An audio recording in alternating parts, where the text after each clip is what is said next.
Well, hello, everybody. Welcome to another Monday night edition of the Revved Up Sports Show on a beautiful, cool, celebrated under 100-degree Texas day here in beautiful Round Rock, Texas, just north of Austin. This is Showtime Bobby Chaffee right here.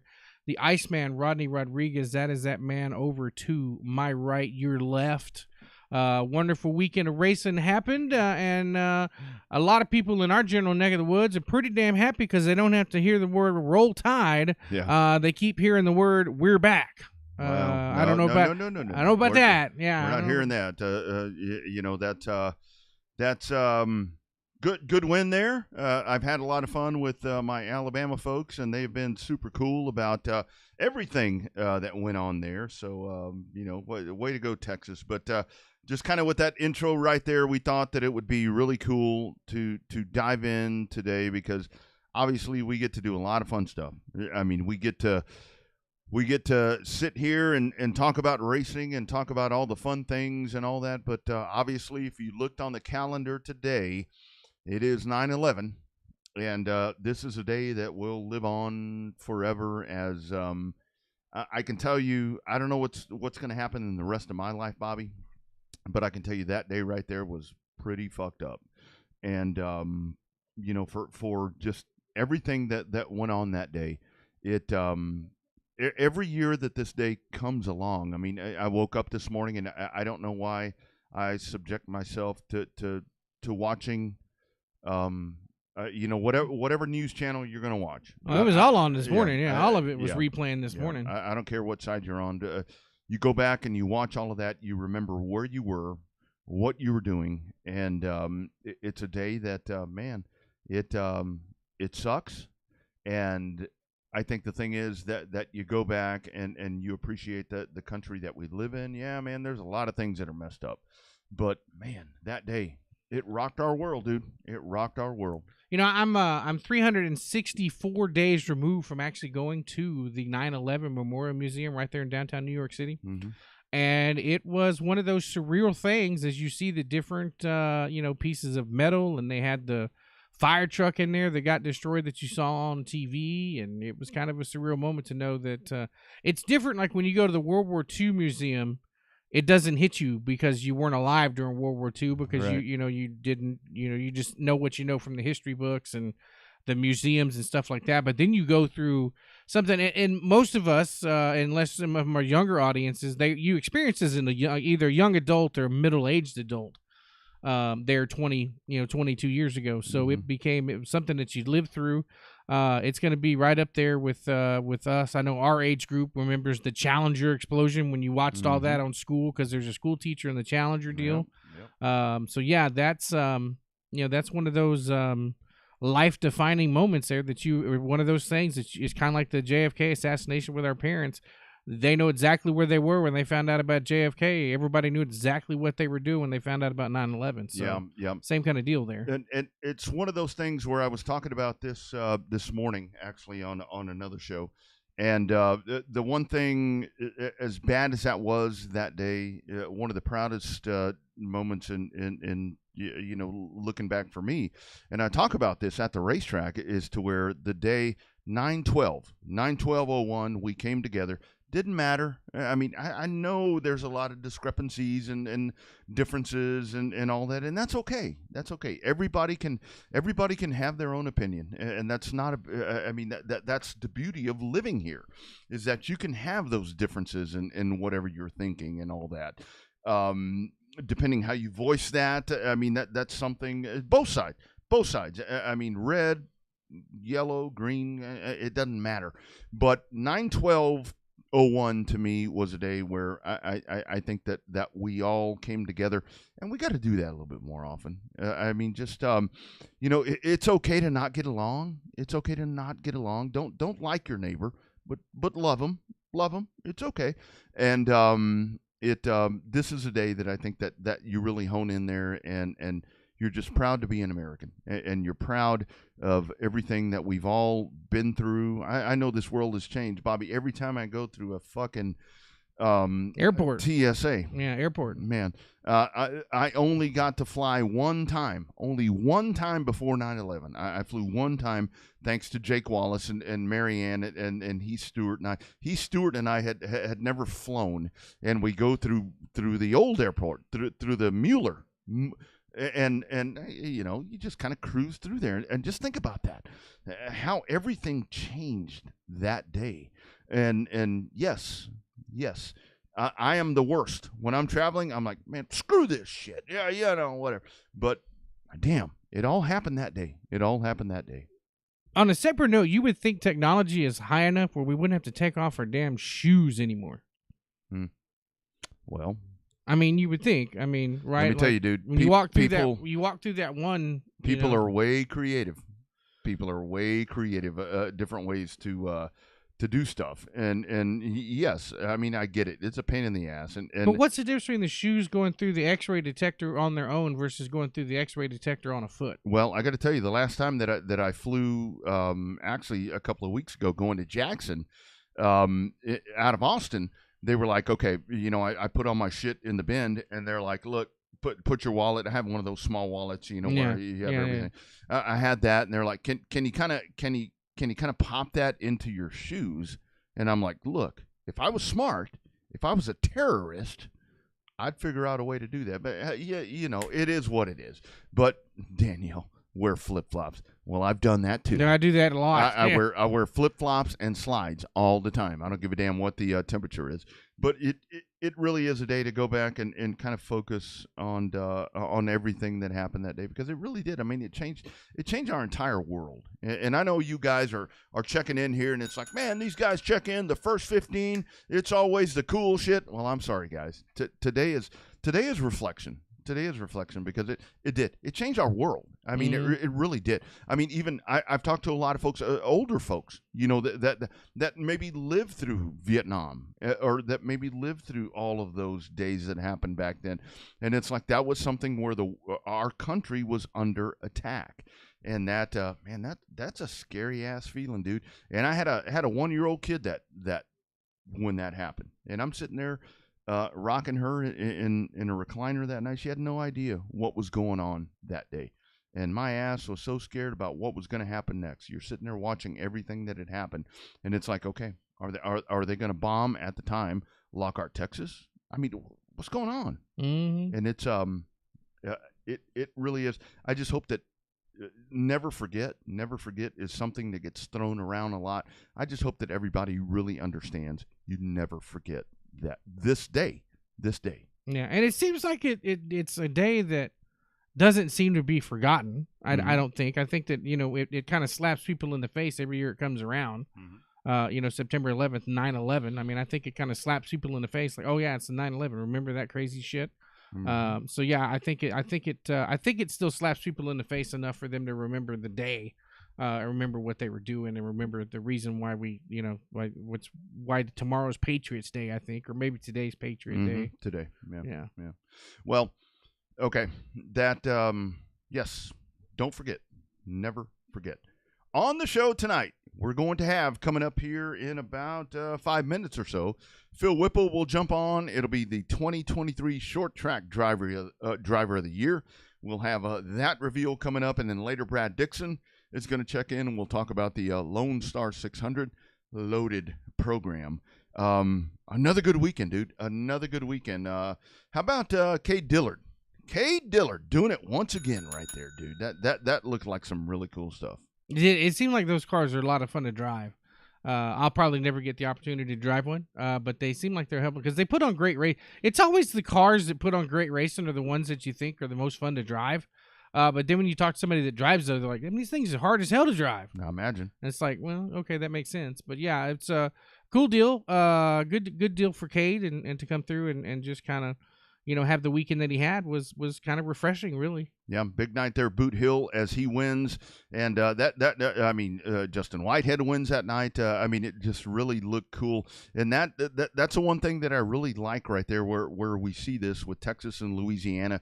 That was the Louisiana State Championships that were going on right there, and I love that concept right there, dude. I think that if we could figure out a way to have the Texas State Championships around here, that's something that could bring some people in, but that's a whole different deal. World 100. I really enjoyed watching that on Flow, as you had Hudson O'Neal winning that one right there. Once they finally got going, again they were stumbling around, stepping on shit, and it's like that's where I go back to the whole argument we used to get about dirt don't have no yellows. I'm like, yeah, what big shows you watching? What happened? Because they sure as hell do have a lot of yellows. Every damn race that I see, it seems like they can't figure out how to get their shit together. But what do we know? Yeah, I mean, what do we know? We just been to a lot of asphalt races, and everybody has a bad taste about asphalt racing in their mouth. And hell, lo and behold, same shit. Yeah, same problem, same surface, same shit everywhere. Whether it's dirt, asphalt, big track, little track. It doesn't matter. It's all the same shit because it's called racing, and racing all has the same tendencies. So. SSDS, same shit, different surface, seems to be what I see with some of those things. You guys, everybody that wants to be a race car driver, we had Donnie Wilson on here last week, and I saw this. Donnie sent me this. He's like, man, put this in front of your folks. All these aspiring race car drivers, tell them right here, I have driver availability. You guys, all you got to do, send me an intro email. I'll put your ass in the race car if you can meet the requirements. Right there. This isn't a paid promotion. This is just a phone call. This is just a text that happened. Yeah. But you guys want to show your talent. Donnie Wilson will put you behind the wheel of one of those cars. And it's a great flock. Sorry to be touching you. I know that I'm not supposed to. Yeah, but you're fine. It's a great flock of drivers that you could join if you join Wilson Motorsports. Yeah, lots of good opportunity. We've seen the drivers that Donnie Wilson has had, and where not only that he's had in those cars, but where they've been able to achieve after leaving those cars. Amen. Winning snowball derbies and stuff like that is big, but winning Xfinity Series races and contending for Xfinity Series championships after being in those cars is something completely different on a good level. Mm-hmm. Yeah, that's a good place to good place to get your feet wet right there. So we'll pull that up again before the end of the program. If you want to take your talents outside of wherever you may be right now, Donnie Wilson has some seats available, and those are some damn good seats to jump into because that's some mighty fine race cars right there. Mm-hmm. Yeah, really, really good race cars right there. Some of the best you're going to find in the country. Top F-in notch. Yeah. A little bit of the best that you're going to find on any surface right there. So we'll pull that up. Donnie Wilson looking for you to get behind the wheel of one of his hot rods. Boone Super Nationals. Dude, I mean, how about that? I mean, that thing was loaded. The 41st Nationals that they had right there. 1,017 entries that they had throughout that. Golly, that's it. Yeah, that's it, man. That's it. Yeah, Lee had to run alphabet soup there, didn't he? Mm-hmm. Yeah. Christine Malise checking in. Which one of you is going to jump in? Me. I've got a suit available. I cleaned my helmet up, and I told Donnie, I said, dude, I'm going to give it a shot. I'm going to give it a shot. I'm like, Donnie, you ought to see me driving down 35, man. There's, man, I am so swift. And then when I go to 45, where I can go balls to the wall, man, I am so quick. Hire me, buddy. And I put Tony Blankenship down as a reference. Probably the first mistake. Hell, them Novas got beat at Texana. Did you see that? I did, and I saw that there was a challenge from 37. I saw that Matt Hodge put a challenge down for the Novas to come to 37 for their big race.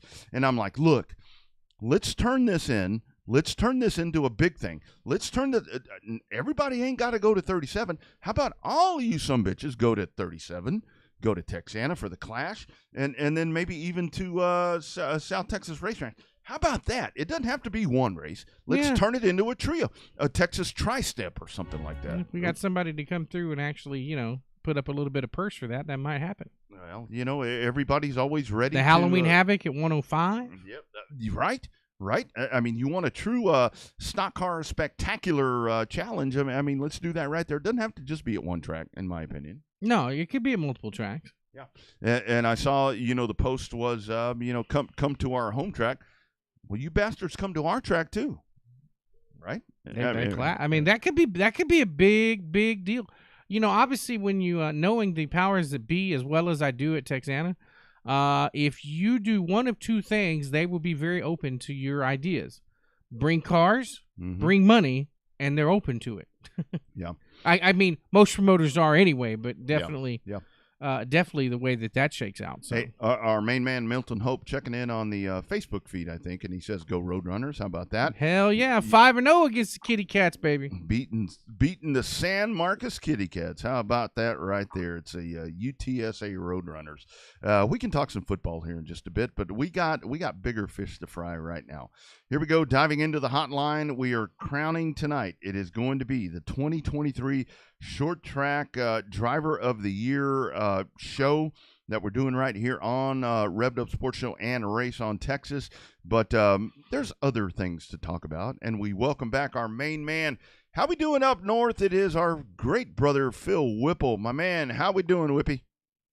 We're doing awesome. Good evening, Rodney, and good evening, Bobby, and good evening, listeners. So very, very nice to be back with you guys. Been a minute since I had a chance to talk with you and your listeners, and thanks again for the opportunity, brother. Phil, I want to talk to you before we dive into the Texas stuff. So I told you that I was going to go this direction. Got to talk about the Oxford 250. That had to have been one hell of a weekend if it put you on your ass for about 2 or 3 days that you were so sick after that. kind of take us through that whole weekend, dude. That looked like such a great 50th 250.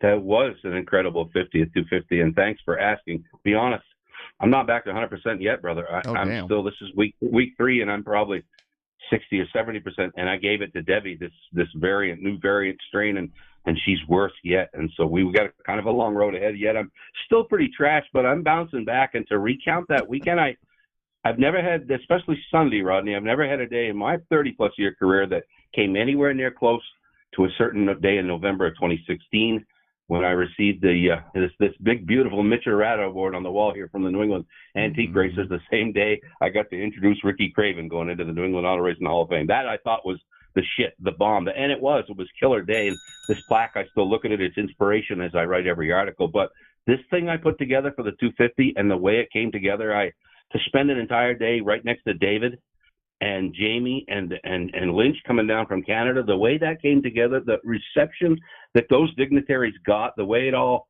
just happened, it just kind of pulled it out of my anus as the day went along. I had some prayer, but some of it I didn't quite think of, and it just all came together perfectly. And shit, was that well received and nice. And Dion was the perfect Grand Marshal. Yep. And Obi is a Vermont legend, and Lynch just captures everybody from Canada. The Canadians were swarming that guy all weekend. That was a hell of a weekend, but thanks for asking. I'm still 3 feet off the ground on it because, like I said, I never dreamt of just walking up to Mayberry and saying what I think I think he ought to do for his 50th 250 on the history side of it, and how I'd like to invite this one, and then do when I'm going to interview him, and autograph session, and putting all this shit together. Oh yeah, Dion's going to give the command and wave the flag, and he just let me do it all. And man, it was an honor. And I'll stop now, but it was really a great thing for my career, and more importantly, to bring those old veterans back to the mainstream. And Dion lit up. He told people well into the night. He stayed until almost everybody left the pits, and was telling people, I had a purpose. I stopped coming to the races. This guy's almost 80 and retired in 06. I kind of stopped coming to the races because I didn't really have a purpose after I stopped driving and racing. Whipple gave me a purpose today. Dave Dion's telling everybody, Whipple gave me a purpose today. I was the Grand Marshal for the 50th 250. Dion was jacked and had a hell of a day and shook hands with almost all the racers as they left the property late at night after a very long day. And so, yeah, it's one of those dreamboat days, Rodney, that you personally, I know, would you wouldn't get it out of your head for several days afterwards, Robbie. Phil, I got to tell you, I think when you with my other show, with the Dirty Air show, the Racing America, and on different outlets, when you hooked me up with Dion, and then I talked with him, and he was so jacked up about being a part of that, and it's a thing that Bobby and I always talk about here in Texas, where you get legends like that. And it's always the same thing. It's like, why do people want to hear from me? Why do people want to hear me talking? And it's like, man, you are a legend. You are a legend. We want to hear, because back in those days, Phil, they didn't have an avenue to talk about. And I think that was so cool to me, and I'm so happy that you set that up for me, because Dave came on and he was like, man, I hadn't got to talk about that. I hadn't got to tell that story. It was so cool to be a part of that, and I think that's something really cool that you brought a brand new aspect to the 250 this year, and even Racing America. I mean, our man Alan Dietz, I mean, you did them a great service this year, man. They kept throwing me these compliments and saying, well, we're going to hear from Phil Whipple here pretty soon down on the front stretch, and we're going to do – Alan kept talking to me throughout the day, and I'm like, you know what? This little thing I pulled out of my butt, this is making an impact. And fans that I've known for years, and those in the industry I've known, said, boy, Whipple, thanks for actually thinking of this shit and putting this together. We weren't really sure. Tom and his family and his staff, they've got a huge handful. Really, I think it was probably why I was allowed to do it all, was that it was just one aspect of it that Tom didn't have to worry about. You know, they got their hands full preparing for that thing this year. It was 10, 12, 13,000. It was packed. They were hanging from the trees and the rafters. We knew it was going to be that big. So he had all he could do to get all the logistics prepared for an event of that magnitude. So I took a little burden off his hands, a small aspect of it, and said, let me handle the dignitary/history burden part of it all. I'll handle the perspective, that part of that. I think I know these guys. I've known them for 25 plus years. I know what to ask them, how to talk to them. They'll respond to me. I think I can do this. He said, all right, let's do it, Phil. And he got real nervous, because we had rain and messed up the whole Sunday night deal and delayed everything. When I got called in to his room, to his box, he was pretty stressed, and I was worried, I'm probably not going to get to do these front stretch interviews. And he said, what the hell are we doing here, Whipple? And he was stressed, and I fully understood. I said, I'd still like to interview these guys. What it worked out is I got to do an extended chat with him, as you saw, Rodney, because as they were finishing off drying the track to get ready for intros and to actually roll. So I kind of helped with old talkative Dave, kind of helps fill some time for them as they got ready to do intros and get ready for their big dance. And so it just kind of all panned out. I could care less how sick I got after that thing. I felt like death, and I'm still, like I said, struggling, but who cares after I got to pull off what I got to do at the 50th Oxford 250. We need to focus on this great award here we're going to announce tonight, but thanks again for asking about that and for doing all you did in August for me to promote that thing. You dedicated like a month of time on Dirty Air and interviewed all these big wheels and current drivers, and I hope you feel it was worth it, Rodney, because we did it upright. It was great, dude. It was great. Hey, Phil, before we get on this Texas award, you mentioned something about the Canadians up there, and I think that I feel like we hear about it a lot in Michigan, at Watkins Glen, some of your northern, especially up in New England, at New Hampshire and stuff like that. I think the Canadian fans don't get as much credit as they deserve for being diehard motorsports fans up there across the border up there. That is a great point, Bob, and I'm glad you brought it up. They've been known as even more rabid than New England fans for decades. When our past people go up north, and they've done it more in the past than just the last few years, but when they go up to an event, they say, Whipple, you ought to see the turnout. And Joe Chisholm, a friend of mine out of Ontario and stuff, he travels all around the Maritimes and hosts broadcast events there. You're exactly right. Their level of enthusiasm throughout all those especially Central Eastern Canadian Maritimes provinces, Quebec and New Brunswick stuff, they're rabid. They're super into it. You're right. They don't get enough credit. They will, once all the COVID regulations were lifted, man, the Pierres came back. This year we had a huge French contingent at the 250 again, and it was so good to have them back to hear all their language, and man, they're into it. And if you don't think they were some excited to see Cole Butcher come down from Nova Scotia, Porto Lake, Nova Scotia, and win his second consecutive year, you're absolutely wrong. It's a big, strong contingent, Bobby. I'm glad you asked about it. They are avid, rabid fans, big time, bud. Yeah, I love that. I mean, it's been so cool to be able to learn everything happening up there north. And again, Phil, thank you so much for letting me be a part of that. I've had so many people that reached out to me, and it's like, hey, you're kind of the expert up north. I'm like, no, well, I got somebody that kind of helped me with that. So it's been really flattering to be a part of that. So Phil, let's come to the business at hand. We have done this for the last couple of years. We've done it through a pandemic. I mean, it's the Revved Up Sports Show, Race on Texas, Driver of the Year. We'll do Promoter of the Year coming up later on. Once we dive deeper into this. Again, let's kind of talk about before we get to the nuts and bolts of who it is or whatever. Just kind of talk about some of the criteria right here, because it's wins are great, but I mean, it's a lot more than just winning races all the time when it comes to what you and the committee are factoring in to a driver of the year with Revved Up and Race on Texas. Oh, there's a heck of a lot to it, buddy. Wins is good, but you can't. There's guys that run 8 or 10 races and they might win 5, but that's pretty hard to put that in the category of what some of these other boys are doing. It's really kind of raw numbers for this one. And fortunately, our state, and I think we're going to probably, just like we're going to do with Promoter of the Year, we're going to expand this thing into Louisiana. You touched on the Bayou State earlier tonight. I'm going to throw this out there right now to you and Chris David. Next year, I think I've got to start including Louisiana promoters for our Twin State. We'll have to change the wording, whatever we're going to do. Twin State Promoter of the Year, something between the two states. And I think the drivers, we're going to have to start reaching over into Louisiana too. But for now, we're focusing on this. But yeah, this is raw numbers. My group looks at, on this particular deal, at raw numbers, guys who are jumping in. As I say, a lot of drivers who run at least 2 divisions, and they run every Friday in someplace and then Saturday somewhere else. We look at big numbers and consistency and the wins. And every year, the numbers are crazy. That it just seems like every year there definitely is a guy, both weekly and touring series, that their numbers rise above. They just run a lot of events, whether it's arms and toms, or if they run a lot of ice stock and factory stock, or they run a lot of sport mod and eco mod and some other place. They just, a lot of guys that go out there and run 50, 60, 70 races and win a shitload of them. And so how can you not acknowledge that volume of racing and that winning / top 5 percentage? To me, that's what we're looking at. And yes, the second category to this, and I'm privileged to know about that aspect of it, is their media skills, because I interview so many of them and see them interviewed post-race and stuff. So we do look at, in this deal, a man's media skills as well. Is he a mute when he wins a bunch of races, or can he step out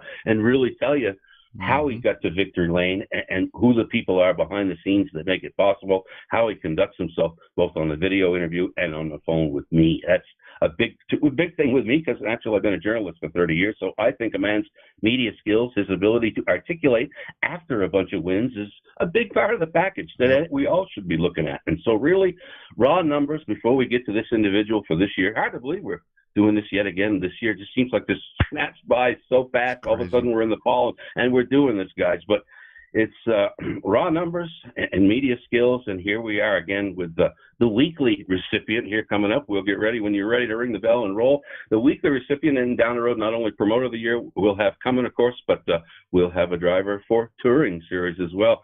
We've named some pretty big wheels here when we started. This one was created in 2021. To recognize guys who stand above their peers. We started, Matthew Day, remember, earned weekly honors in the first year, and then Rocket Rodney Sanders picked up the Touring Series award in year 2. Last year, second year 2, Jared Maupin put in a heck of an outstanding season to claim the award in weekly, while Chris Winnigan-Hennigan took top honors in Touring Series. So it's really neat. This recipient this year, of course, will receive the same classy plaque those others have before them. And it's just neat to recognize more of these guys, Rodney, and I know you've kind of had a little inkling and idea as to who we've selected this year for weekly. You're going to be amazed at the numbers, my friend. Oh, man. I'm so excited as we get ready to fire that off, Phil. Let me get the music fired off right here, if I can find it. Hang on one second. Oops. Sorry about that. All right. Here we go. It is time to reveal what everybody is waiting for, my man. All right, Phil. Feel free to throw stats however you want to do it, because you are the man, Phil Whipple. Well, Take it, my man. The setup, brother, and it's an honor again to be able to do this. For 2023, one driver in the weekly category in the great state of Texas has truly had a stellar season in 2 different divisions. In weekly races through Labor Day weekend, Cody Smith of Kaufman earned a stunning 30 wins, 42 top 5s, and 47 top 10 finishes in IMCA stock car and Southern Sport Mod action. Smith started his fabulous season on February 24th and 25th at Kennedale Speedway Park, winning the Sport Mod feature on night 2. As his year rolled on, he also picked up wins at Devil's Bowl in Mesquite, at Harder Texas Speedway in Waco, at Rocket Raceway in Penny, and at Southern Oklahoma Speedway in Ardmore. Smith also powered the victory in races at RPM Speedway in his hometown of Crandall and at the mighty Grayson County Speedway in Bells, Texas. No matter the venue, no matter the odds, Cody Smith took good cars and his finely honed skills to battle, and he usually came out on top on night's end. It's really an honor to recognize, again, Mr. Cody Smith of Kaufman as our 2023 Revved Up Sports and Race on Texas Short Track Driver of the Year in the weekly category. Cody, congratulations on an amazing season. You damn right. Yeah, definitely a very deserving honor. As you said, stats go far, which in this case they did. Especially with the doubling up that he did all year, was definitely very impressive in terms of what he was able to do and the competition level at which he was able to do it against. The stock car classes and races that he ran against some of the best in that class in this region and in this state, that those numbers make it even more impressive because you don't have an asterisk by the wins that said this was a hell of a crowd and this was a hell of a show.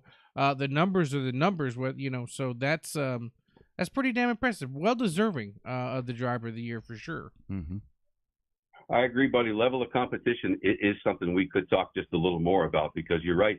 Both of those classes. You guys have touched a number of times, I think, throughout this season, correct me if I'm wrong, how the intensity and the race level, the talent level seems like has ratcheted up in ice stock. Remember, we've always talked about factory stock. We witnessed that whole explosion, and that deal's probably still peaking, and there's still big money races, and factory stock is still the chisel in a lot of categories and aspects. But, man, I'm right there with you guys in saying ice stock is tough and racy, and there's a lot of big guns, Abby, and on and on. It's a lot of big guns. So, yeah, for him to do what he does, for Cody to achieve what he did in ice stock and sport mod for that matter, that's kind of like my 2 classes. And no, that's not why I looked at him. This is, again, numbers. But that's like the 2 classes I watch more and more now as I'm covering races for Mr. Chris David, is that when the ice stock guys roll out and sport mods, it's big stuff. The sport mod category, you guys touched earlier on the big deal at Boot Hill I was lucky enough to cover. The sport mod part of that was incredible. So, man, there's been some strong racing. I will sum up with saying racing has been some thriving around our Twin State region this year. No doubt. And kind of talk about that part, Phil. I think it's so important right there. And again, I know it's no pressure, to guys or ladies that want to be driver of the year. But I mean, the one thing with Cody is he's done it in multiple classes. I mean, the guy shows up and, whether it's a big race or a regular show, whatever happens right there, he shows up and anytime he shows up, he's going to be a race winner. It seems like, or right there at the front of the pack. And I think that's one of the most important parts of this is that with the region here, whether it be Texas, Louisiana, and Phil, I was in Mississippi a couple of weeks ago. We may have to encompass them into this thing. I mean, because they're just that little bitty blip on the map right there. They're tiny, but you get these guys that go to all these different racetracks and they just show up and win races, whether it's a big money race or just a regular Friday, Saturday night show. That's a big old deal. It is a big old deal. Are we going to, in the years to come, I'll ask both of you guys this because you've touched a little on it anyway. When we get ready to go with this Hall of Fame thing, Short Track Hall of Fame, are we going to have to kind of expand that a little bit too? And we'll have to see, I guess, what the neighboring states are doing because I'm thinking it would be too selfish and greedy right now for me just to keep spearheading this Texas Short Track Hall of Fame thing. That's big enough, but if they don't do anything in nearby Louisiana, and you're talking going a little further east, we may wish to reach out to those states too and see if we can get a little Southeastern Regional Short Track Hall of Fame thing going, and we can have within that our own recognition for our Texas stars that we've come to revere and stuff. But man, it's time to start having that conversation again in the very near future because we touched on all these big wheels, Rodney, and the recognition that they deserve and how important it is to keep their names out there in the mainstream, like what I do with Tion and Obi up here in New England. Same thing. We got to start doing that down in the Southeast. We need to put these guys on a wall, get them in a hall somewhere, and down the road get them in a building. But for now, get them recognized for their lifetime achievements in the sport, right? And then kind of start thinking about new classes to induct here in the years to come, because Mano, Howard Willis, Lawrence Metkochek, we've got guys to start the foundation for year one, right? For class number one, we've got the big guns right there in front of our faces to induct for year one. And I don't think it'd be too difficult to come up with a class of 4 to 5 more guys each and every year. Would you agree, Rodney? I'll defer to Bobby. Bobby's pointing his finger. Bobby's got something to say. So two things, Phil. Number one, now that Austin, Texas encompasses SEC country, I think we could do a southeastern. We could do a southeastern racing Hall of Fame from here to Pensacola, even tie them with our good friends over there in Florida. Cool. But nothing wrong with the Texas Hall of Fame, because a lot of the states have their own. New England's lucky.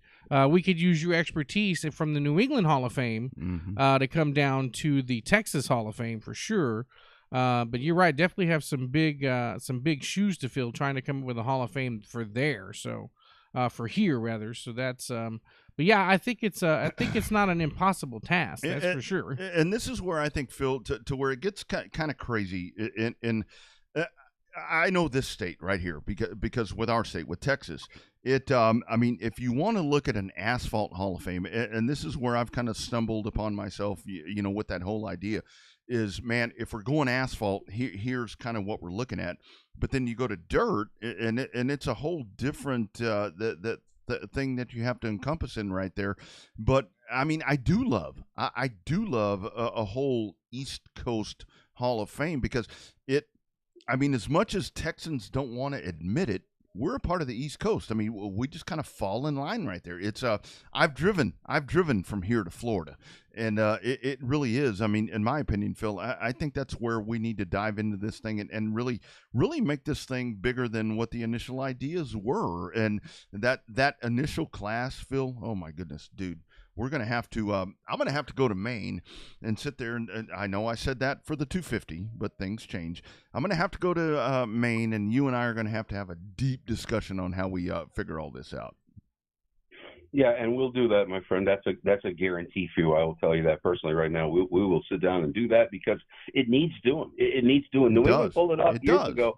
They did a regional thing here. They have a New England thing, and then for a number of years, there's a separation. I don't know why it's not a real wall, but there's a separation between the northern New England states and the southern New England states. It has to do with the fact that they all had incredible modified legends and modified style, open wheel racing down there back in the day. Bugsy Stevens and all these killer guys, the 3-car, and they're just legends down there. And we tended to be fender guys with the old NASCAR Sportsman days, evolved into BGNN, Bush North, Pro Stock. Well, we were fender guys up here and down there. So there's always been an invisible cutoff wall thing right around the Massachusetts border. And so that's why Maine in 2002, the late Bob Morris, Debbie's cousin, and the late Alan Brand got together and kind of put together the Maine Vintage Race Car Association, which led to, in 2004, them inducting their first class into the Maine Motorsports Hall of Fame. They just didn't want to let any of the Maine legends slip through the cracks. That's right. From the perspective of those modified guys in Southern New England. Now, since then, man, I was lucky enough to serve a number of years on the selection committee at NEAR, and so I went down at Ron Bouchard's museum in Mass and was in on a lot of the meetings and discussions. So at this point, and so I can probably provide some expertise when we do this, is what I'm saying. So but they've changed their deal. Now they're much more open to northern. Justin St. Louis will back me up on this. The Southern New England guys on the committee are much more open now to northern New England legends and stuff. All of our big wheels, the Dragon Brothers and McCabe and the guys I had, of course, with me at the 250 a couple of weeks ago, they're all in NEAR, rightfully so, and legends. And so a lot of full-fendered guys that made their mark on the sport within northern New England's boundaries have been recognized by NEAR and stuff. But Maine is still right to do their own deal. And yeah, we'll do a regional one and we'll do a separate state one down there. We're going to have a Texas thing on our own and either meet in San Antonio or Austin every year to induct the class. Wherever we choose, we may move it around to Corpus and Austin and San Antonio. Bobby, you can probably set the venues for us when we get to that stage and where we should go. And it'll be a real hoot and a pleasure to gather with these legends from my experience up here and NEAR to see the reaction and the families that come with them when you hand them the plaque and induct them. What an honor. If we do anything in our careers, guys, recognizing those legends down there, that's going to be the biggest contribution we make. That's right. Well, that's what's so fun with this show, talking to the legends all the time. Making them rekindle their love for the sport, and having the chance to come through and just having a new generation learn who some of our heroes were growing up. Not necessarily the NASCAR Hall of Famer guys that have been on the show, but some of the local legends we've had on, like our Slick Yeomans and Hubert Bean that came on the show, some of the San Antonio legends and that. Jimmy Finger, all these guys. Fireball Finger, a bunch of those guys. We were able, the one thing that COVID taught us is we were able to do this show remotely, and that people still gave a shit about racing legends when it came through to actually, time to represent and them to tell stories. So yeah. Hey, Phil, before we cut you loose, we always play the ad right here with you with the excellent voiceovers that you do. Talk about GRC. You have put that together for us. Just a great partnership that we have there with Justin. Talk about the great folks at Generation Race Cars. Man, am I glad before you close out with me. And again, thank you for the extended segment tonight, guys. I'm so appreciative. I'm glad you asked, because their numbers have been really updating here. I got to tell you how proud I am to be able to continue the working relationship that we have established with Justin Long and that whole group, Jason Hunter, those guys at GRC, because I like to call them the little chassis shop that could. That shop in Springtown, but they're not little. The quality of the cars they're cranking out is just world class. They're now up to 43 feature wins. That's 43 feature wins among 9 drivers driving GRC limited mod / sports mods this year. To me, that's mind-boggling for that shop. No more high volume of cars they put out. They may not put out a shitload of chassis like the Express and IRP and those people. And I shouldn't say those names, but everybody knows they're the big ones. They don't put out the volume. But, boy, the quality of the cars they do sell, and then that extended customer service Justin goes and gives to the people who buy them, that's what's really making the difference, I think. And guys like even the great Jeff Shepard will tell you, Long's right on you to make sure you get what you need out of the car and get it set up right and stuff. And Hunter's smart, too. Those guys are sharp. And Alex Hickam and stuff, who drives the house car, thank you for the chance to speak about them, because, again, them boys are up to 43 wins among non-drivers. I think that's outstanding. GRC, I hope you guys will stay on board with us for years to come, because we're so proud to have you on board. That's right. They do a great job, and a big thanks to them. That's one of the first folks, and you were kind of the leading charge right there that got them aboard, and just love getting to talk to them, and what a great thing. That they really have. They just keep racking up wins, and that's what it's all about, man. Consistency, and they continue to do that. Phil, my man, thank you so much for being a great partner with us, putting this together. And another driver of the year right here. We've got more to come. We've got the touring driver of the year. We got promoter of the year. All of that's still to come yet. But first one in the books right here, and just to kind of bookend it, I think it's a great choice once again, because Cody Smith, that really has been the man. He has kind of dominated here with everything that he's done. He really has, buddy. Thank you again for this opportunity. I'm a proud partner of yours and will be for years to come. And I sure hope, I'll say this publicly right now too, I sure hope Chris David continues to be pleased with me on the journalism and to provide that recognition. There's nobody else in the sport that gives back to the sport like Chris David, and you guys too. You do a lot for it too, but I'm just proud to be associated with you guys as we get ready to wrap up another season, and proud as heck to be thinking I'll have submitted another 125 articles for Chris when we get done this year too, for the 3rd straight year, and sure hope I can continue to do it year after year. Yeah, but yeah, Cody was just outstanding this year. I think the ideal choice, and I had a couple others behind the scenes tell me that I nailed it this year, and or that we nailed it. And so thanks again for the opportunity to recognize him. He's going to be pretty proud of the plaque, I think, and rightfully so, because he had a hell of a season. So again, gentlemen, thank you again for the extended time. I hope to be able to speak with you again when we get a little closer to the end of the year. No doubt. All right, Phil. Thank you for all you do for the show. Thank you for all you do for us. So it's always good talking to you, buddy. We appreciate all the help. Take care, my man. You're appreciate you. We'll talk soon. Very welcome, gentlemen. Have a great night. You bet. Take care. Yes, sir. You bet. There it is. Cody Smith right there, your Short Track Driver of the Year, weekly Driver of the Year, and very deserved. I mean, every time that you look up, it's this guy, whether it's in the iStock or the limited modified. I mean, this dude is winning races, and that's really kind of the criteria right there, and it really was. I mean, the whole thing, when he's talking about Jared and all the things that Jared Maupin does, I mean, those guys are kind of hand in hand with what they do, because they both are really, really good, and that's kind of, to me, where the dirt track racing is a little bit different, because there are so many different opportunities for these guys to get out on the racetrack and do what they do. But I mean, just a great pick right there. And Phil, I'll tell you, man, he really is. I mean, if you guys have not, he enjoys doing that too, though. God, he is just so. He's tireless at what he does. I mean, he checks in all the time, and he's like, here's what I'm thinking. And I do. I mean, I really want to thank him, because it was. I talked to so many people, during the month of the 250 that, on Dirty Air, and even, at times on this show, where it's like, man, you're kind of the lead right here when it comes to the north, and you're, just north of Austin. I mean, that's really weird, but I mean, it's the hard work right there that Phil does, and he's man, I'll tell you, that dude, he does such great work. Be sure to check him out, Whipple Motorsports Media, and all of his work, obviously with our partners at Race on Texas. Yeah, no, definitely one of the unsung heroes, and a great partner. We use the word partner when we talk about Justin and the gang over at Generation Race Cars, but Phil has been an integral part of this show, more so than what people think, more so than we probably give him a little bit of recognition for. Me? Yeah. But Phil, Phil's a great addition. He's kind of like that crazy Yankee crazy Yankee uncle, kind of Uncle Phil, kind of a good deal. So, it's all good. He tells it like it is. I mean, he'll be very matter of fact with me, and that's good. I mean, because I appreciate that. I mean, I like people to tell me exactly what they're thinking, and that's what he does.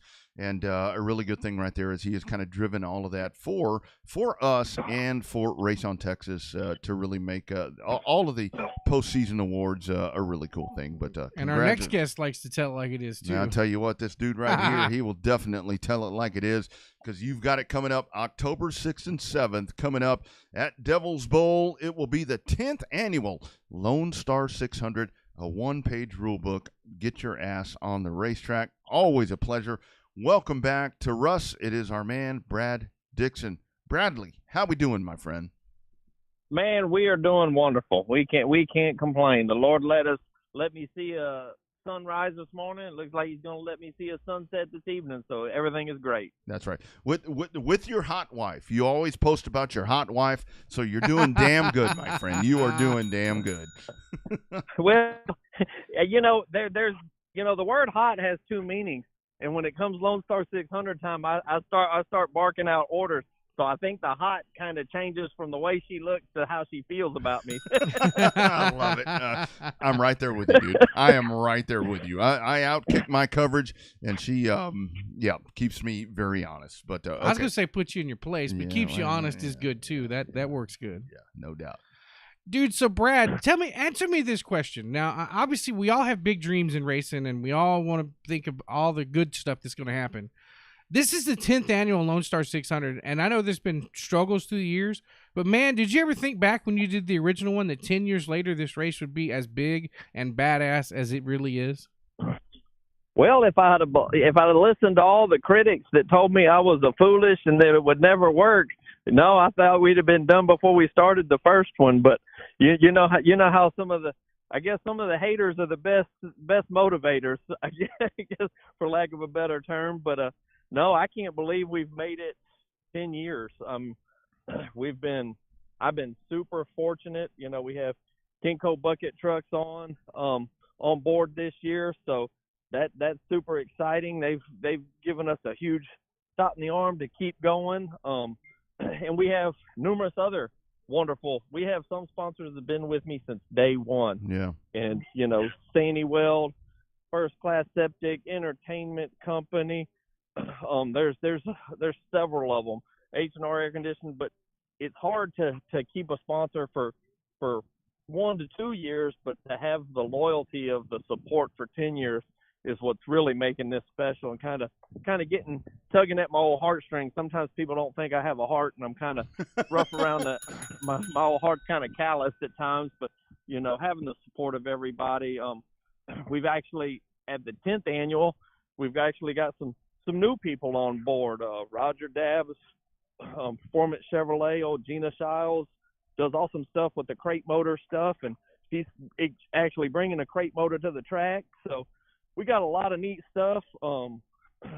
T. Masterson Consulting, Oilfield Consulting Company came on board. So we're excited to have everybody return. We're excited to have the new people on board and looking for an awesome 10th annual, actually. We actually have some racers that have been there for all 10. So that's a neat deal. So, yeah, 10 years. It seems like just yesterday when we were operating out of the back of a pickup truck and going around the tracks handing out flyers. So yeah.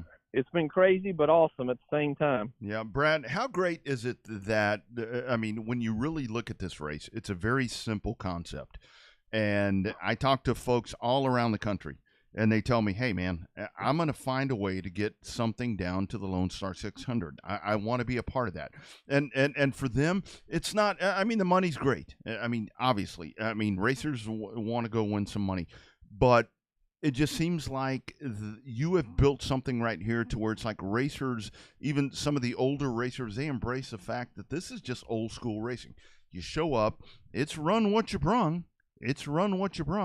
And just kind of get out there and do that. How cool is that to you? Because you have built something right here that folks across the nation want to be a part of, man.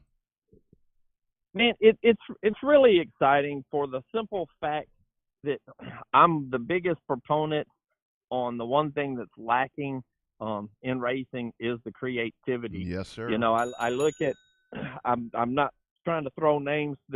Probably the most creative person in our area is a kid named Dalton Faulkner. I say he's a kid. I'm like old, but he's not a kid anymore. Yep. But he's a young man, and he builds his own car. And even though it's a factory stock, he still builds his own car. He's built, I believe, an enduro car or two. The creativity is what I like, and seeing guys that have one-off stuff. I like to race, and my son races a sprint car, so they all look identical except for the graphics on them. But what I like about the 600 is the creativity, because that's where my roots are. That's right. And I don't get the 600 sometimes for the simple fact that this is your. I hate to say it, but I'm gonna put it out there. This is your biggest test and tune to cheat. Yeah, for sure. That, yeah, you can throw absolutely. Every cheater idea you have on this car and see if it'll work and adopt it to your 20-lap Saturday night shootout car. But the shit's got to work for 20 laps. Yeah, exactly. Well, the big debate is tire softener, tire dope, tire sauce, whatever you want to call it. Heck, put it on there. See if it'll really go 300 laps undetected. Well, I'm not going to detect it, but you can do your own tire sample and send it in and see if it burned off in 300 laps. I don't care. But what I'm getting at is just the creativity. It's. I wish guys would actually. Some of these younger racers would actually take note, because this is one of the only races where the track starts out just a little bit slimy, goes from tacky, goes to dry. Yep. You can try a lot of things and really just learn a lot. I tell every young racer, get out there and do it, if anything else, for the practice session. Just to learn. Your 20 lap game will get a lot stronger. My son's 14. He races a sprint car. And this is going to be his second enduro. He ran the one in Iowa and finished 10th, which was very respectable for his first enduro ever. And he's going to run the 600, and he races a sprint car, but the knowledge that he's going to gain running the enduro will transfer over. So I love the creativity. The one thing that I will say is kind of hurt me. I think the young guys are actually sometimes scared of getting whooped on by the old guys. I think that's the only way I can put it. Yeah. No doubt. My son, in order to run that 600, he has to get up and run every morning. He gets up before 6 o'clock. He runs 5 miles. every morning before school, and he works out with weights every day after school for 30 minutes, training for the 600. Wow. I don't know that kind of work ethic is kind of leaving the younger generation. But yeah, hey, you know, maybe I'll have the first 14-year-old winner of the 600. You never know. Yeah, no, that'd be great. Maybe we should all brainstorm and come up with a contingency plan for a contingency award dollar-wise for the youngest, highest finishing finisher. Well, I'm going to be arrogant. You don't need to have a contingency. If he wins it, he wins it. No, that's true. Right. No, that's true. Right. Yeah. Hey, you know what I told my son, and I'll tell everyone, you're not going to get special treatment because you're young, and you got to outwork the next guy. And the problem is with these older guys, they're a lot tougher than this younger generation. That's right. You got to work twice as hard. That's right. And I got to tell you, Brad, I mean, that really hits home for me because, I mean, I think my dad is actually watching this, and I'm glad because he's on at this point where I can tell the story. Back in 1980-something, he puts me in a race car to run an Enduro 250 in San Antonio. And we go to run that race, and Leroy Farmer, one of the greatest late model racers you've ever had in the state of Texas, shows up. And I'm like, holy shit, what do I do here? He lapped me about 20 times. I finished the race and got sixth. Leroy, lapped everybody else. But this really is. I mean, this is where you go out and you test yourself. And like you said there, for your son, I mean, this is where you go out and this is where you learn how to control a race car, because this is a whole different race right here. You go out there and you just got to survive. And I think that's where some of the local folks, they don't realize, even a 25-lap feature race, it's like, shit, get to the end and you may do okay. Yeah, and you're 100% right. I will say this about the youngsters. I have not seen in the last 5 years, and maybe I'm wrong because I don't watch all the races, but I've never seen a youngster pull off when the motor is hurt to save it. Mm-hmm. He's either wide open or it blows all the way up. Yes. There is no, why'd you pull in? Something wasn't right with the car. I'm going to share this crazy story with you about my son in Iowa. Do it. He was running third in the Enduro. 35 laps to go, he pulls in. And I said, and I had to run. It was just me and him in Iowa. I ran all the way down. I said, what's going on? He said, something's wrong. The belts or something are about to fly off. It's squealing. I said, what do you mean it's squealing? He said, the harder I run it in and turn it, the louder it squeals. He had never burned up a right front tire on a rubbered up track. Yeah. But he had enough wherewithal when he felt more resistance in the wheel and the harder he ran it, there was something squalling, and at least he pulled in before there was a catastrophe. He said, Dad, the gauges are good. The squalling's out of control. And I said, you finally burned up the right front tire and the track glazed up enough. It started to squall the right front. He squalled the right rear. He knows that because the car was loose, but he had never done it the other way. Yeah. And some of that, even at 14, some of that experience of even paying attention to the gauges. He knows to look at the gauges. And I'll tell everyone, my son glances down at the gauges at the flag stand. You have to. Why is that? Well, you know why he does it at the flag stand? He goes, because the flag stand is the one area you can't get away with being stupid. That's right. You just got to hold your line because the flagman's looking at you. That's right. So, that's right.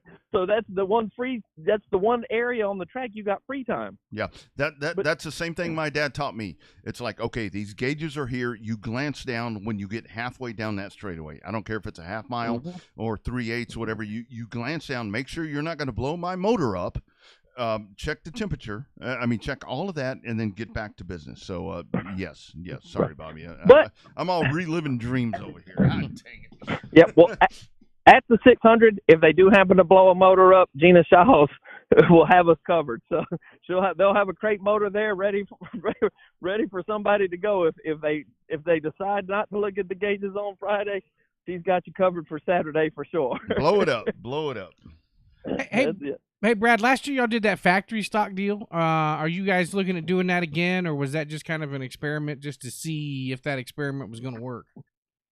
that was an experiment to see if it was going to work. And Mm-hmm. if there was ever a time I should have cut a purse, because I've never done it, it's one of the things I'm adamantly against. If we have one car, we're paying $25,000 to win.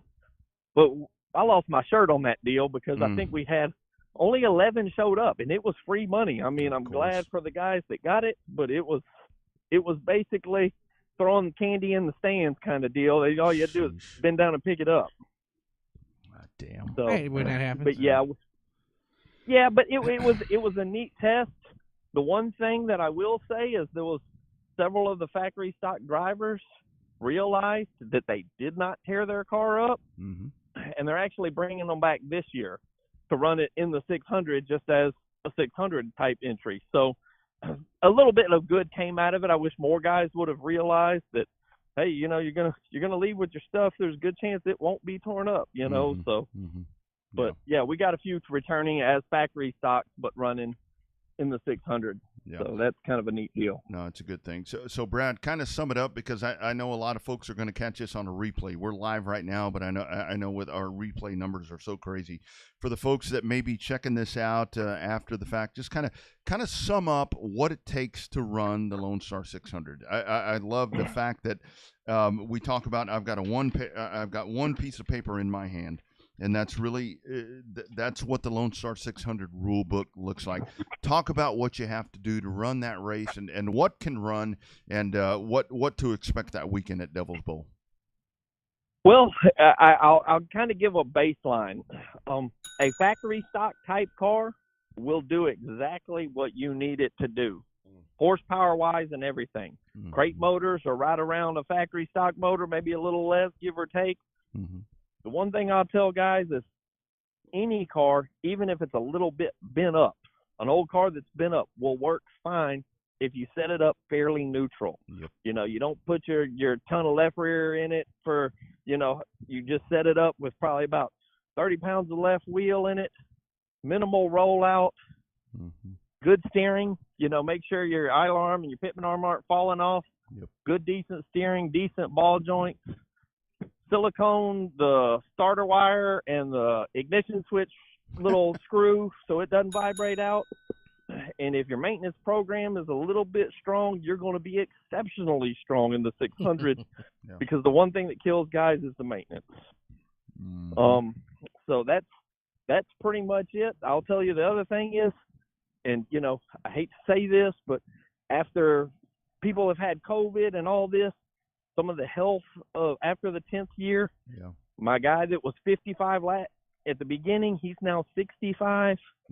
You got to make sure your health is in good shape. Yeah. I know a lot of us men are horrible about going to the doctor and making sure we're in good shape. Well, you got to bring but that up, when you're but take that blood pressure test at the grocery store while your wife's buying stuff, and just make sure your health is in good shape.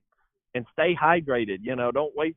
That's the key. But the main thing is a healthy driver and decent maintenance, and guaranteed you're going to finish in the money at the Lone Star 600. If you knock those two things out, you're going to be in great shape. I love it. Brad, hey, real quick, tell me about sprint cars real quick before we cut you loose. Obviously, you hear about the 600, but obviously, with your youngin there running the sprint cars, what's the state of the sprint cars in the state of Texas right now? They in a good spot. They're rising, obviously, with the ASCS trying to reform again and come back. I mean, I think that it's in a good place. But you owning one of those cars have a better idea of that than I do. If you want to know the truth, I'm going to put it out there. Sprint car racing is doing well, but it can oversaturate in an instant. Exactly. And what I mean by that is the cost is very expensive. So having a bunch of sprint car races for the type of teams that are in Texas, I'll be honest, in Texas, we probably have 10 elite type teams. Mm-hmm. And what I mean by that is, oh man, we flipped it, get the other wing out, mm-hmm. We got 3 spare wings in the trailer. That's about 10 of the guys. Yeah. The rest of the guys, when they bend a wing, they have to order one. Yep. So what I'm getting at is when we have this, I call it flare up and fizz out. things will flare up quick because we got gas on the fire, but when that gas burns out, we've got a little kindling left. We got to be careful not to oversaturate the guys that are not struggling, but don't have money and tons of sponsorship. Yeah. You know, these tires, sprint cars themselves are cheaper than a factory stock. But the tires, the travel, things of that nature, it starts to weigh in on the smaller teams. Yeah, it does. So I do worry about that. You know, if I had to say honestly, as far as like 360 shows, people think I'm crazy. I think our area could probably only handle about 6 good ones a year. Yep. We do much more than that. You know, the 305s, the same thing. You know, the reason they're running 305s is because they don't have the 360 or the 410s. So traveling kind of gets tough. But then when you mix the 360s in with the 305s, at the end of the day, the fans don't know the difference. Fans have no clue, absolutely no clue the difference between a 305 and a 360. It's kind of one of those things where I always say with a racetrack, you say the sprint cars are coming, they have no clue. Your hardcore fans know the difference, yeah. But your average fan is like, that's just a sprint car. That's cool. That's the car with the wings, and they go fast. Yeah, and not to echo Larson, but you know there is 2 things that are killing the sprint car class as far as growing indirectly. Is we could put starters and lithium batteries in these things and only add 30 pounds. You know, and people say, oh well, you know, the sprint car transmission is $3,500. Well, have you priced the 4-wheeler that it takes to push start this sucker? I mean, come on. I mean, it's not making a whole lot of sense here. And the other aspect that's kind of killing it a little bit is the motors. I know people don't want to talk and say, we don't need another sprint car class. Well, maybe it's time to put the 5.3 LS motors in some of these cars. Agree. Or even look at a crate motor option. Agree. You know, the crate motor, something needs to be done because 305s, 360s, when you got the aftermarket block, you know, you're at $4,000 in an aftermarket block after work, and people say, well, you're running a sprint car. That shouldn't matter. Well, the car counts say it does matter. It does. It does. It matters.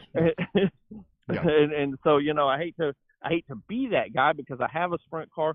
My son did phenomenal this past weekend getting 3rd, you know, but if you come and look at our sprint car, we got JB Weld on the cracked block. I mean, you know, and we're putting a gallon of water in it before every race kind of deal. We're not. And so, and I know there's a few other guys that are kind of, I would say, love the sprint cars, just the cost. So exactly. I hope that the sprint cars survive in Texas. But I will say this for anybody listening. When the 360s kind of went away, what are we doing different than we were years ago when they went away? If we're not doing something different, the exact same thing will happen. Just faster. And that's what killed asphalt racing, in my opinion. I mean, it was the same progression that we saw. Quickly, Brad, I know Bobby has one more for you, but I'd love your thought. When we talk about this kind of stuff, I mean, when you look at, you mentioned the factory stocks. Yeah, everybody wants to do that. When it comes to a modified, a sport mod, an IMCA, or a limited modified, whatever the case is, it puts a hit on it, doesn't it? I mean, when I go to a show and I see 6 modifieds, 6 big mods, I'm like, man, that fucking sucks. I mean, to me, that's a class right there. And I just think that there's got to be a way to build this all back together again. Yeah, and I would actually say, I know that sounds crazy. I think like limiteds and modifieds should run together. And I know this sounds crazy for the fans' sake. And then have 2 separate purses within, cut the purses, make it the numbers work, but we need to run factories and hobby stocks together. And yeah, the factory stock might win, but they're running 2 races within a race. The problem is we got to start combining these classes, and then guys will figure out if they like it or where they want to be, because now you have, and I know this sounds bad, but you have a guy winning a 6-car feature and being proud of that. The culture has changed. He's proud of that, and I'm proud of him for that, but he doesn't know any different because it's becoming the norm to run a 8-car, 9-car feature now. Mm-hmm. Well, he needs to at least be on the track with 20 cars, however that is, even if classes are combined for the fans' sake. Yep. You know? I mean, yep. But, you know, people think I'm a little odd for saying that. It's just, it's getting tough for the fans, and it's getting tough for the racers, and I think both need to give a little bit, you know, combine some of the classes and run them together and kind of speed up the show and do a few other things. But, you know, that's just my take on it. No, I love that. But that's why I do the Lone Star 600. Well, I throw everybody together. That feels imperfect. Yeah, it does it just fine. That feels imperfect. All right, so give us the final details, date, time, racetrack, and where to go to get all the information for the 600. For the 10th annual Kenco Bucket Trucks Lone Star 600, you will find it at lonestar600.com, October 6th and 7th at Devil's Bowl Speedway. All the information is there.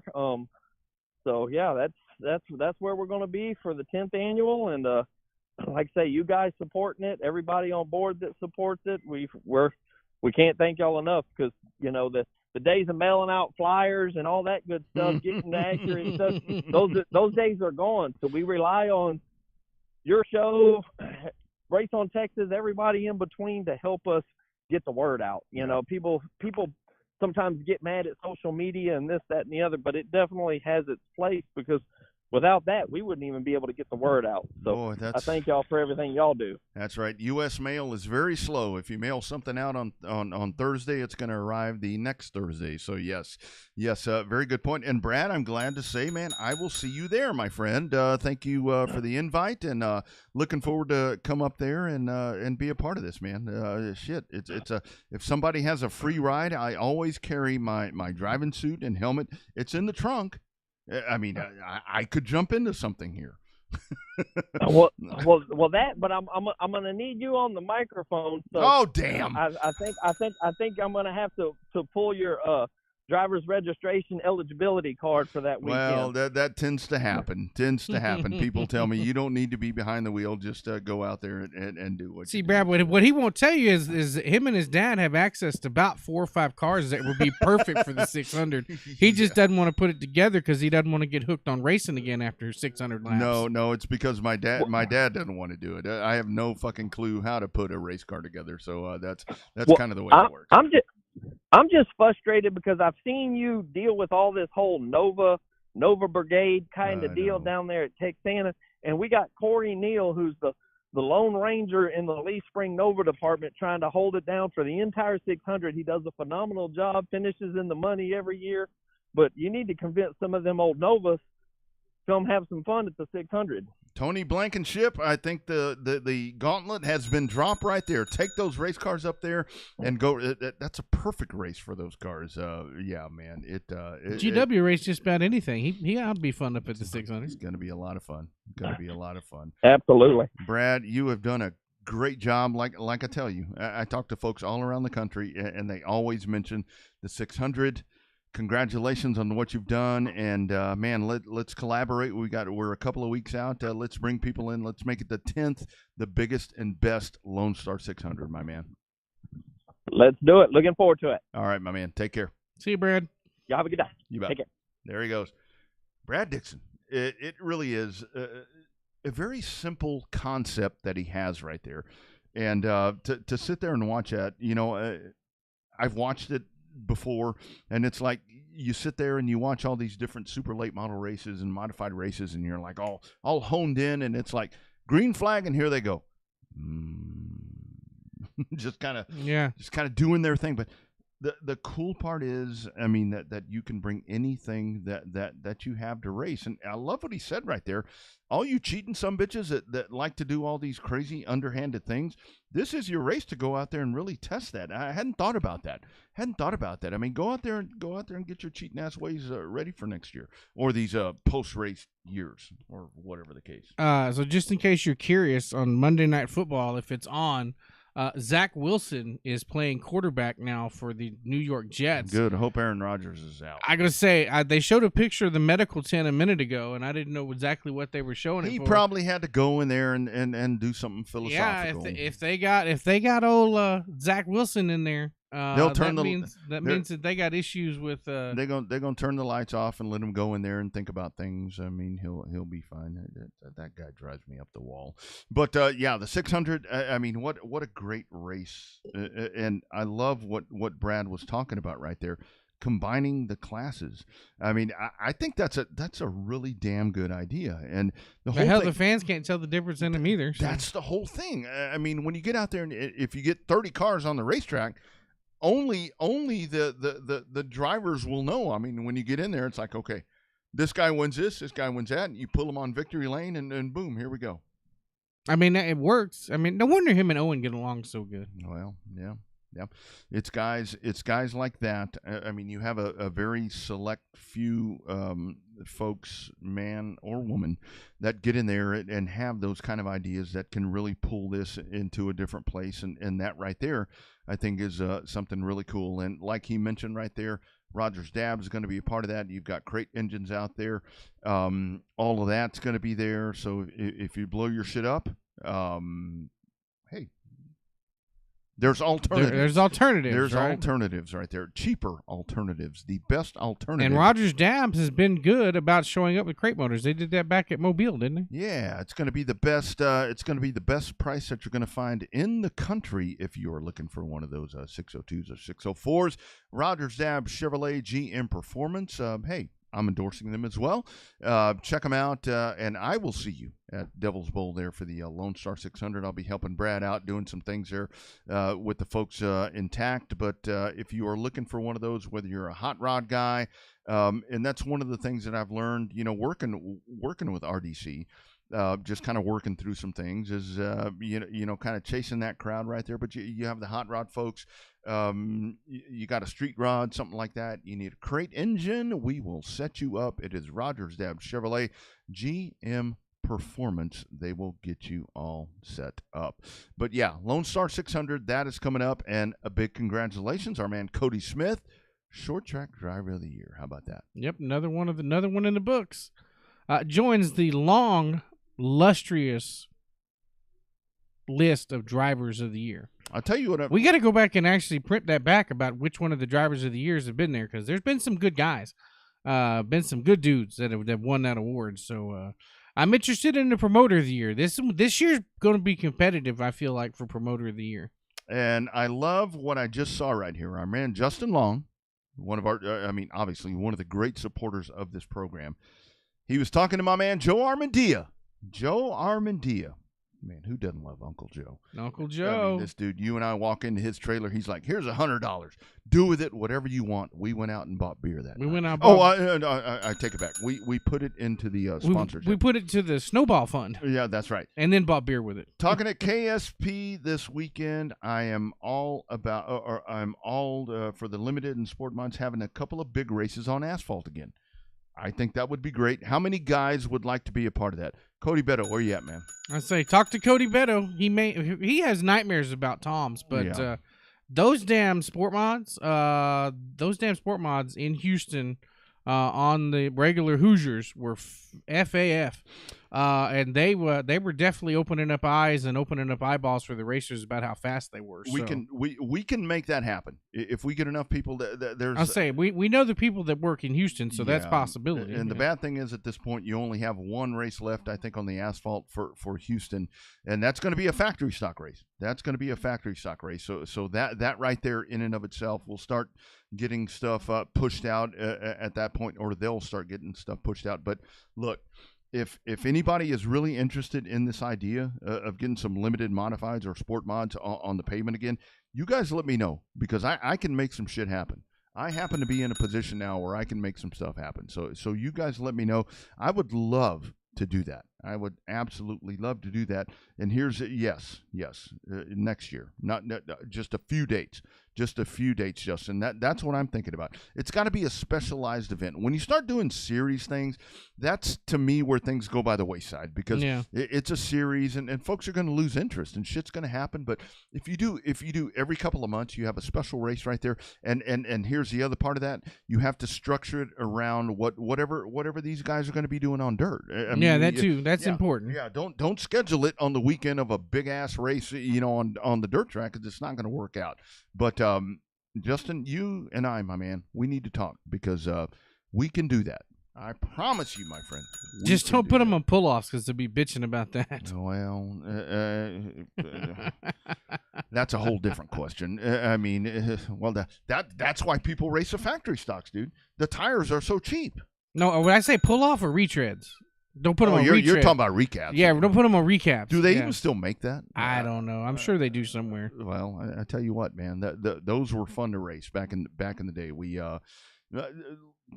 my dad's on here. I think we still have those recaps sitting at my uncle's barn that still hold air from 1996. That's how good they were. Yeah, I mean, they lasted forever. Yeah, but man, they slow you down. And nobody knew the difference back then. They slow you down so much. I mean, I'm trying to there say. goes Josh Allen, my fantasy team's starting to tank here right now. I'm trying to save money on a tire, but shit, man, I put these things on and they slow me down. What the hell's going on here, my friend? Well, I mean, back in 1996, nobody knew what we. If we only knew now, if we only knew back then what we know now about asphalt racing, we'd have looked at it a whole lot different.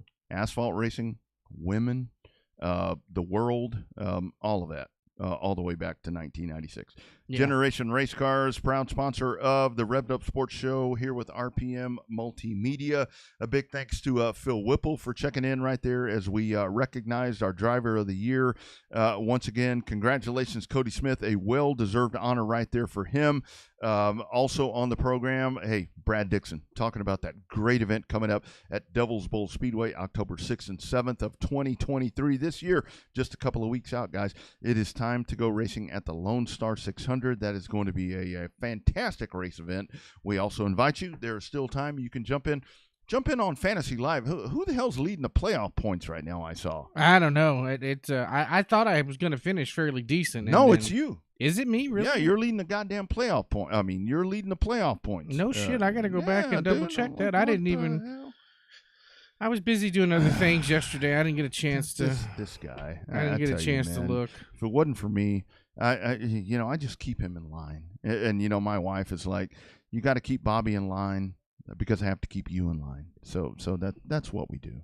That's what we do. Let's just look at this fan. Am I I'm really telling you, yeah, look at it. You're the playoff part. Look at the playoff part, because you are in charge, my friend. You are in charge.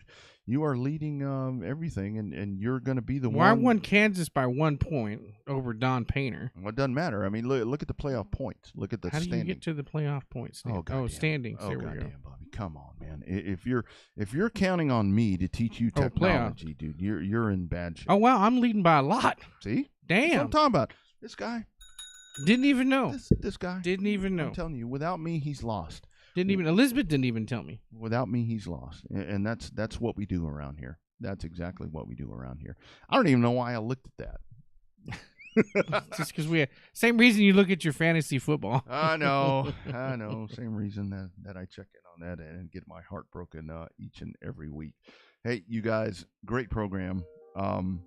Like we talked about, today is it's a great day. At the same time, it's a jacked up day. Remember what's important. Love the ones, your loved ones. I mean, shit, love the people you don't like. I mean, think back to 9/11/01, what you were doing. And that day, dude, that was a mess. That was a mess. It was a mess. And it changed our world. It changed our world. If you're our age and most people checking this out, it's something that was sad, but we get better. And even though that we don't like each other sometimes, it's we're all one. We're all one. I'll do the stupid emoji. It's a heart thing. Take care of one another, because nobody else is going to do that. Bobby, final thoughts as we get out of here, man. Get ready for both racing season and football season is here. Get out and support your local racetrack because now's a good time to do it because this is when the big shows are hitting and attendance for whatever reason goes down in the toilet because everybody wants to watch football instead of watch cars go round and round. That's right. Hashtag Real Race Talk. We do it every Monday, 6:30 p.m. Central at RevvedUpSportsShow.com, on the Revved Up Sports Show page, and, of course, on Race on Texas. You guys have a great week. We'll do it again next week. Be well. Take care of those near you. Be nice to someone. You never know what they're going through. You're going to feel better as well afterwards. Bobby, I'm Rodney. We are gone. Y'all have a great week.